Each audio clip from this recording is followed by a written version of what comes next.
Hello guys, welcome back to my YouTube channel yes chemistry a way of success.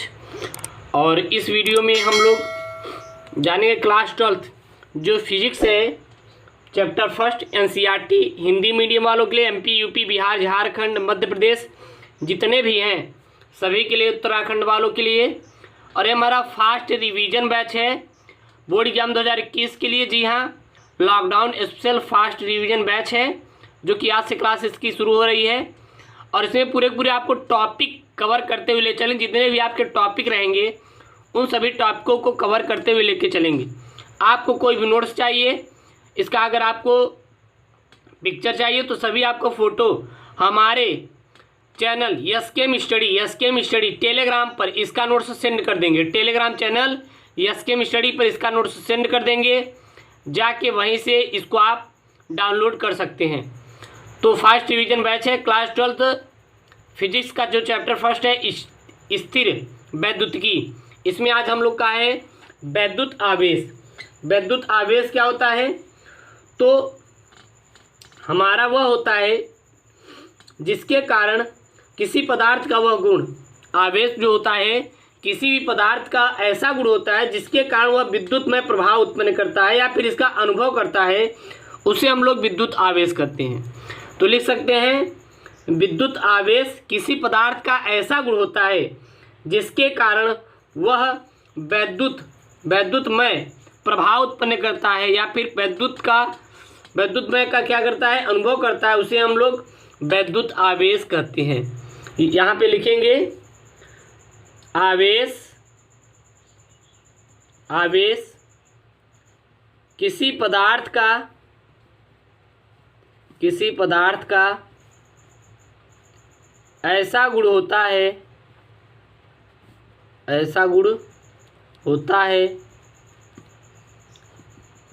जिसके कारण वह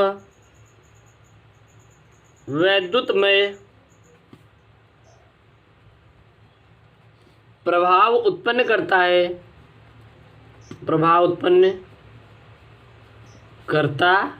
है, उसे हम लोग वैद्युत आवेश कहते हैं।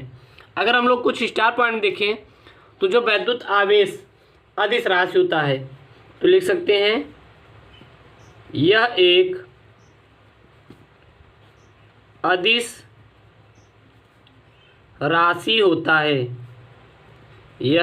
अदिश राशि होता है। तो वैद्युत आवेश कौन सी राशि होती है? तो अदिश राशि होती है, हमेशा और हमेशा याद रखिएगा। और क्या होती है? इसका मात्रक कूलाम होता है, इसका मात्रक कूलाम होता है। तो कूलाम किसका मात्रक होता है? वह हमारा वैद्युत आवेश का मात्रक होता है। अब हम जानते हैं आवेश के प्रकार। तो जो वैद्युत आवेश होते हैं ये हमारे मुख्यतः दो प्रकार के होते हैं। अगर हम लोग देखें तो जो वैद्युत आवेश हमारे कितने प्रकार के होते हैं? दो प्रकार के। पहला धन आवेश और दूसरा हमारा ऋण आवेश। तो हम लिख सकते हैं वैद्युत आवेश मुख्यतः दो प्रकार के होते हैं। पहला धनावेश और दूसरा क्या हमारा ऋणावेश। पहला धनावेश है और जो दूसरा है मेरे प्यारे बच्चों वो है ऋणावेश। धनावेश और ऋणावेश, ठीक है, इतना याद रखिएगा। अगले स्टार पॉइंट में क्या होगा? जो इलेक्ट्रॉन होते हैं, जो हमारे क्या होते हैं इलेक्ट्रॉन पर ऋण आवेश तथा प्रोटॉन पर धन आवेश होता है। तो इलेक्ट्रॉनों पर क्या होता है? इलेक्ट्रॉनों पर ऋण आवेश होता है, ऋण आवेश तथा प्रोटॉनों पर कौन सा आवेश होता है? वो हमारा धनावेश होता है, धनावेश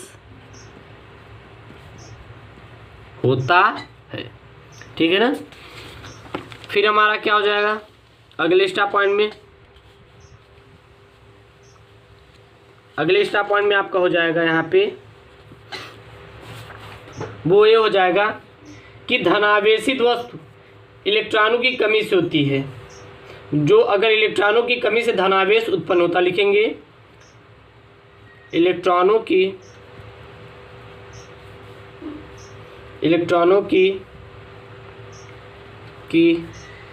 कमी से किसी वस्तु में क्या होता है हमारा वहाँ पे धनावेश उत्पन्न होता है, धनावेश उत्पन्न होता है। ठीक ना। और ऋणावेशित में क्या होती है, इलेक्ट्रॉनों की अधिकता होती है। यहाँ पे लिखेंगे इलेक्ट्रॉनों की कमी से हमारी क्या होती है, धनावेशित होती है, और इलेक्ट्रॉनों की अधिकता से क्या होती है हमारा वहाँ पे हमारा क्या रहती है, वो हमारी ऋणावेशित हो जाती है। तो लिखेंगे इलेक्ट्रॉनों की अधिकता से किसी वस्तु में ऋणावेशित होती है, या फिर कोई भी वस्तु क्या होती है ऋणावेशित उत्पन्न होती है, इतना याद रखिएगा। और हमारा क्या होते हैं सजातीय आवेश, एक दूसरे को हमेशा क्या करते हैं प्रतिकर्षित करते हैं। जितने भी सजातीय आवेश होते हैं, जितने भी सजातीय आवेश रहेंगे, यानी कि धन आपस में क्या करेंगे, ये हमारे वहाँ पे प्रतिकर्षित करेंगे। और विजातीय आवेश यानी कि अगर देखें विपरीत आवेश, जैसे कि धन आवेश और ऋण आवेश आपस में क्या करेंगे आकर्षित होते हैं। तो यहाँ पे लिखेंगे हम लोग क्या लिखेंगे मेरे प्यारे बच्चों, वो लिखेंगे सजातीय आवेश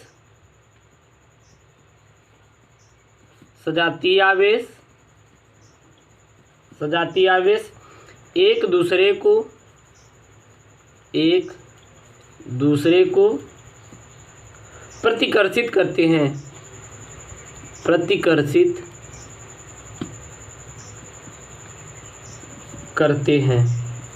तथा विजातीय आवेश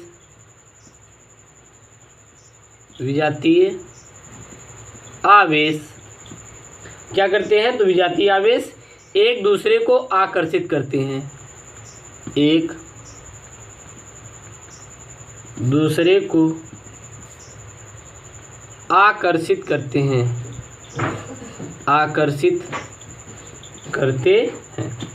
इतना आप लोग याद रखिएगा, ये आपके लिए क्या है इम्पॉर्टेंट है। चलिए अगले स्टार पॉइंट में बनाएंगे।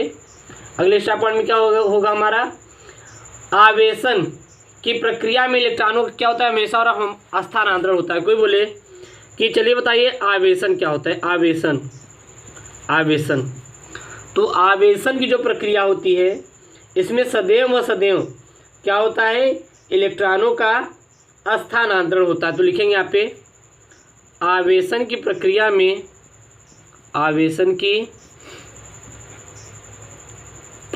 में इलेक्ट्रॉनों का सदैव स्थानांतरण होता है,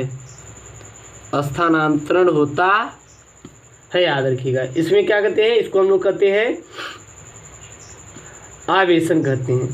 किसी वस्तु के घर्षण द्वारा, प्रेरण द्वारा या फिर चालन के द्वारा आवेशित किया जा सकता है। किसी वस्तु को आवेशित कैसे करेंगे, या फिर घर्षण के द्वारा करेंगे, या फिर याद रखिएगा प्रेरण के द्वारा करेंगे, या फिर चालन के द्वारा करते हैं।